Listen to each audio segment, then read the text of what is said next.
Teman-teman, ini saya bersama Pak Robai, juru pelihara Candi Retno. Beliau tentunya sebagai warga lokal akan sedikit banyak secara sejarah keberadaan atau waktu ditemukan Candi Retno seperti apa. Nah, Pak Robai, di sana kan ada makam dulu ya, abad 17-18. Nah, menika wonten pinten makam?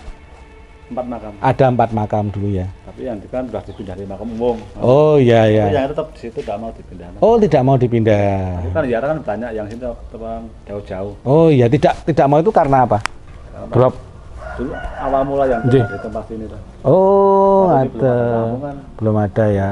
Ada 4 makam. Terus di dalamnya ada tulang berulang ya, Pak Ji? Ya, itu masih ada tulang berulang, tapi kan dikubur sama yang sana. Oh, sudah dipindah. Jadi waktu ditemukan itu berupa gumuk, iya.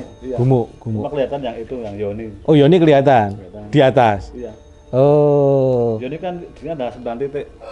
Ada 9 titik ya di. Ada. Oh, di makam ada. Sawah juga ada. Oh ya, di sebelah sawah. Sana apa sekolahan ada. Sekolahan ada. Yoni semua, Ji. Iya. Sama apa ya? Nandi patung sapi. Oh, Nandi. Nanti mungkin bisa main ke sana ya, Pak ya.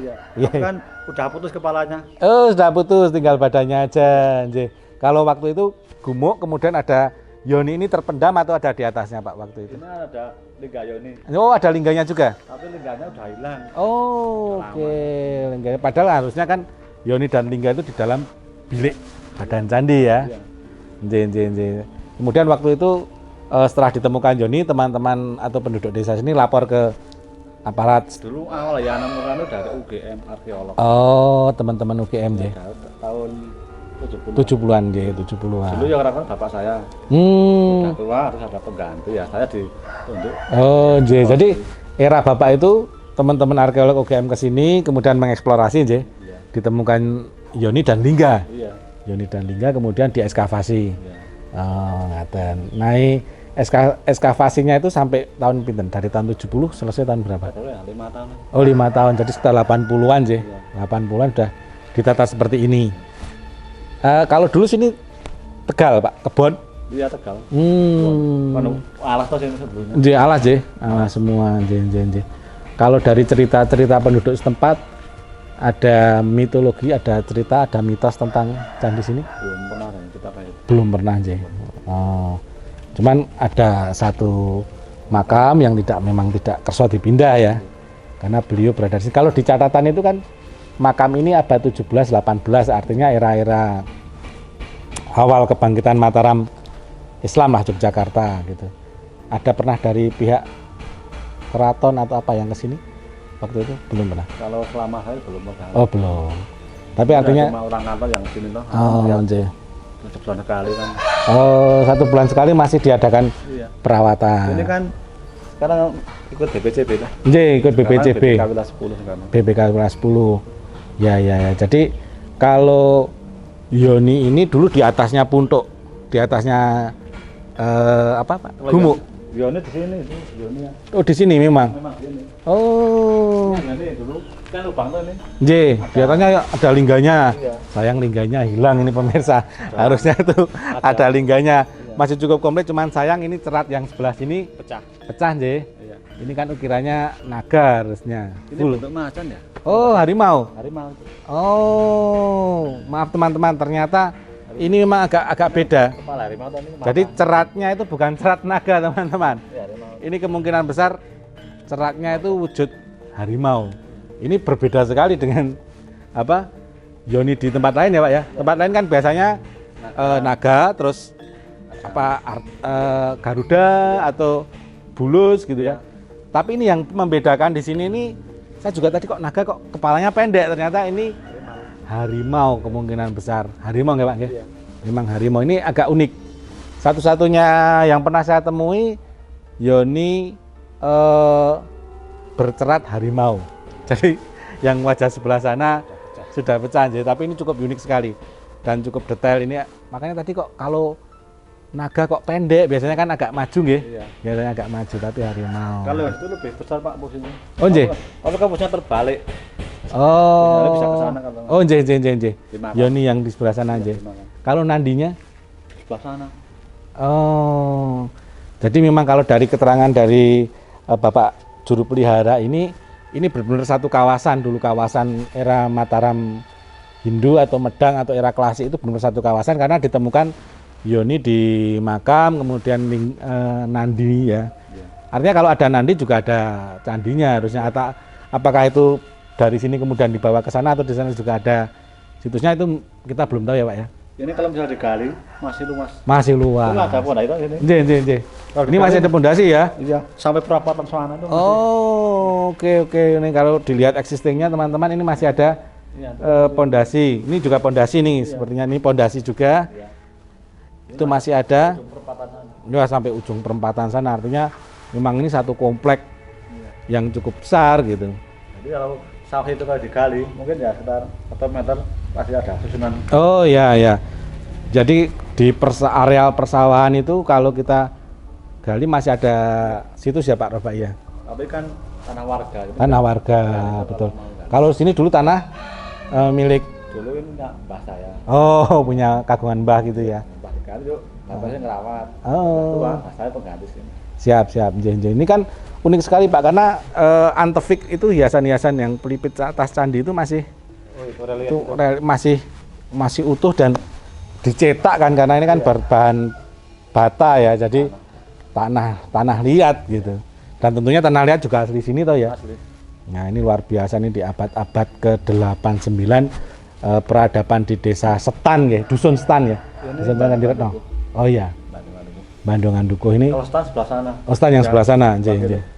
Setan yang sebelah sana. Jadi ini sudah memiliki peradaban yang tinggi sekali di dusun, tapi nyebutnya Desa Candiretno ya. Iya. Desa Candiretno kan kelurahan. Jadi Desa Candiretno itu dulu memang tidak satu aja situsnya. Iya.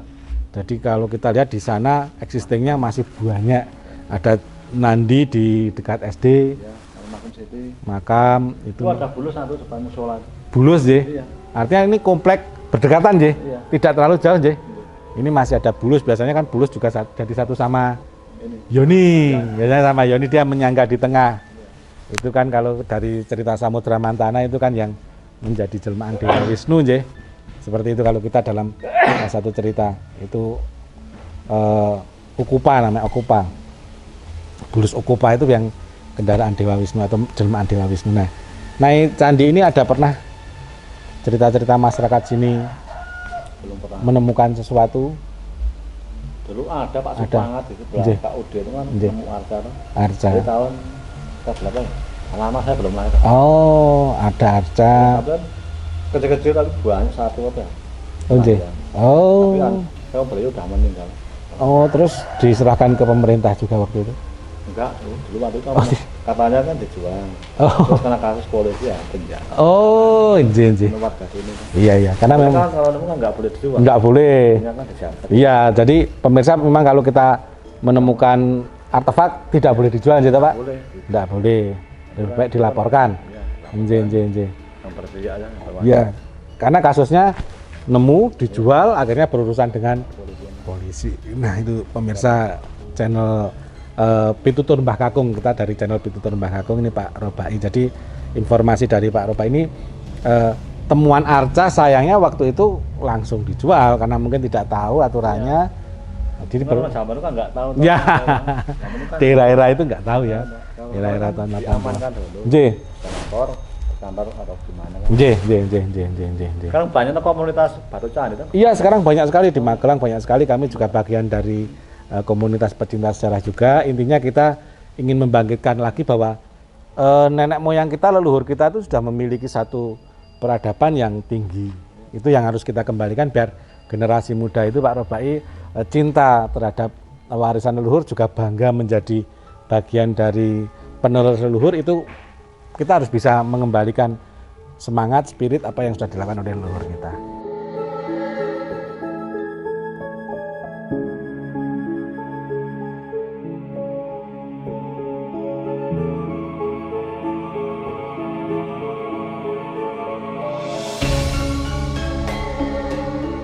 Iya, teman-teman, saya diajak oleh Pak Robai, juru pelihara Candiretno, untuk menemui situs satu lagi, situs Yoni ya Pak ya? Iya.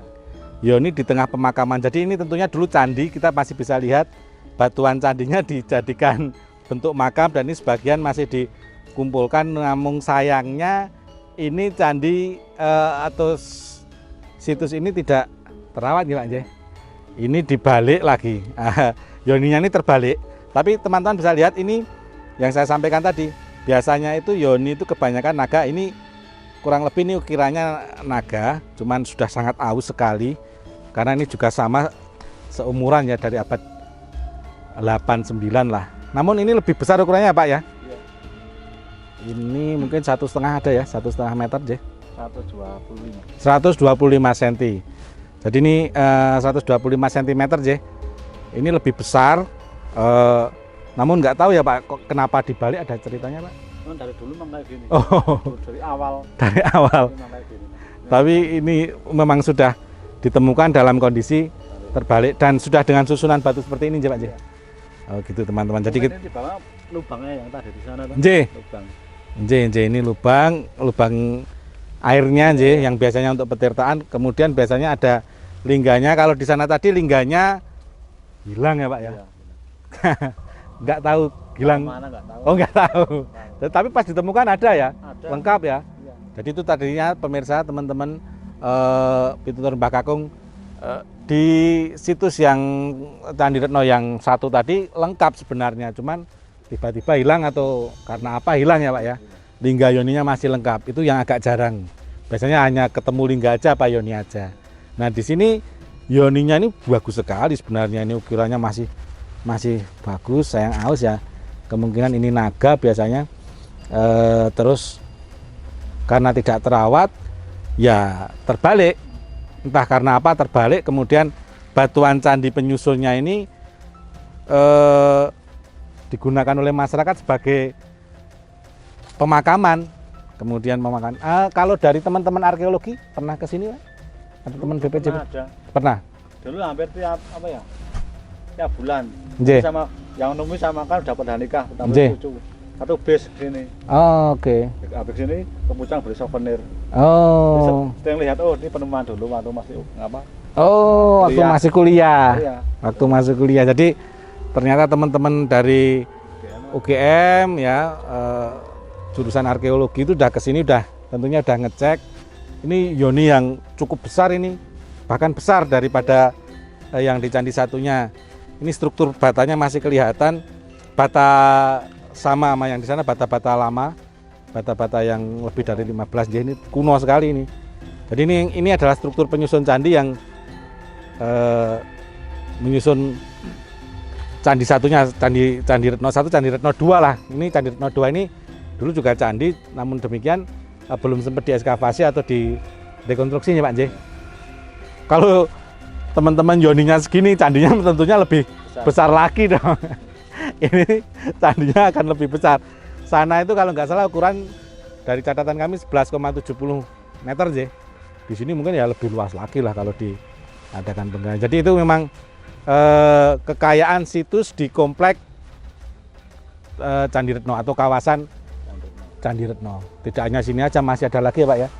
Masih ada lagi di sana di tengah persawahan itu ada Yoni kecil juga, atau biasanya orang nyebutnya watu kenteng gitu kalau di Tuanjay, watu kenteng gitu. Nah, fungsi-fungsinya teman-teman, fungsi-fungsi air dari Yoni itu masih bisa digunakan untuk pengobatan biasanya Pak J. Kalau di sana tadi pernah ada orang dari Purwodadi yang sakit kemudian diambilkan air gitu ya Pak ya. Diambilkan air dari air yang di Yoni yang ceratnya itu cerat harimau. Ya, tadi yang sana harimau, yang ini baru naga. Jadi ada sedikit revisi. Tadi di sana naga kok kepalanya pendek, ternyata harimau. Ini baru pertama kali yang pernah kita temukan ada Yoni berkepala harimau. Nah, airnya itu bisa dimanfaatkan untuk penyembuhan teman-teman. Namun demikian kalau saat ini sudah habis ya Pak J. Bahkan ada apa Pak? Ayam ya?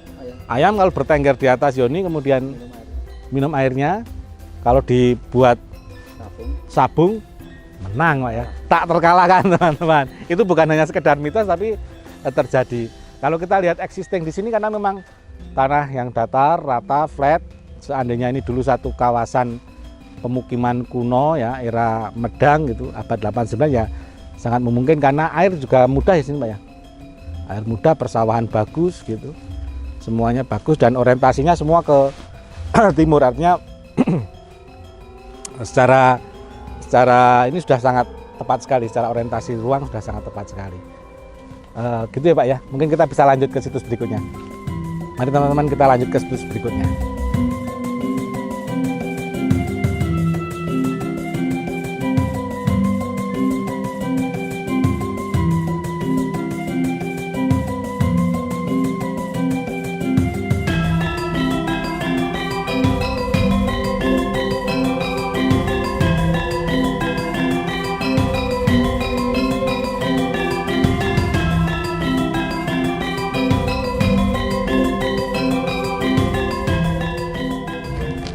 Satu lagi pemirsa channel Pitutur Mbah Kakung, saya diajak sama Pak Robai. Ini kita ditunjukkan salah satu yoni Pak Nje. Yoni dengan cerat kura-kura atau biasanya di cerita legenda itu okupa, jelmaan Dewa Wisnu waktu itu. Jadi ini dulu di mana Pak? Ya, itu timur. Oh, Rumah di timur. Dari dulu pas gali pondasi ditemukan yoni kecil ini. Jadi temuan lepas, tapi kemungkinan masih ada hubungannya dengan situs yoni 1, yoni 2 itu masih ada hubungannya. Tapi ini kecil. Jadi memang di Candi Retno ini ada 9 artefak titik ya, 9 titik yang merupakan tinggalan jejak sejarah nenek moyang. Jadi ini bagus sekali sebenarnya, masih utuh, masih cukup bagus, masih kelihatan, namun ceratnya masih ini sudah mengalami pendangkalan lah untuk ininya. Hanya yoni, lingganya betul nggak Pak? Nah, biasanya ini dulu digunakan untuk upacara ritual, di dalamnya ada lingga, air mengalir kemudian diambil di sini. Jadi memang luar biasa, tinggalan-tinggalan di desa Candi Retno ini lengkap sekali, kalau saya lihat sih sangat lengkap. Namun ada alih fungsi, ada yang kemudian jadi makam, kebanyakan jadi makam sih Pak Nji. Kebanyakan menjadi makam, kemudian ada salah satu makam ketika menggali untuk liang lahat ditemukan batuan candi juga Nji. Batuan candi dan tidak sedikit ya, tidak sedikit. Kemudian oleh beliau paginya dipindahkan dengan alat gerobak itu. Namun sayangnya tiba-tiba hilang, itu keunikannya. Itu keunikannya, dan ini pengalaman asli Pak J. Pengalaman asli yang dialami oleh beliau. Itu keunikan bagaimana situs-situs atau artefak ini memiliki nilai-nilai jejak sejarah yang cukup tinggi. Jadi kadang memang ada yang tidak mau digeser, ngaten J. Ada yang tidak mau dipindah karena memang ada kunci-kunci, ada passwordnya untuk matur atau nembung pada leluhur. Itu artinya kita memang harus selalu menghormati apa yang telah ditinggalkan oleh leluhur sebagai jejak keagungan kebudayaan kita. Oke, terima kasih.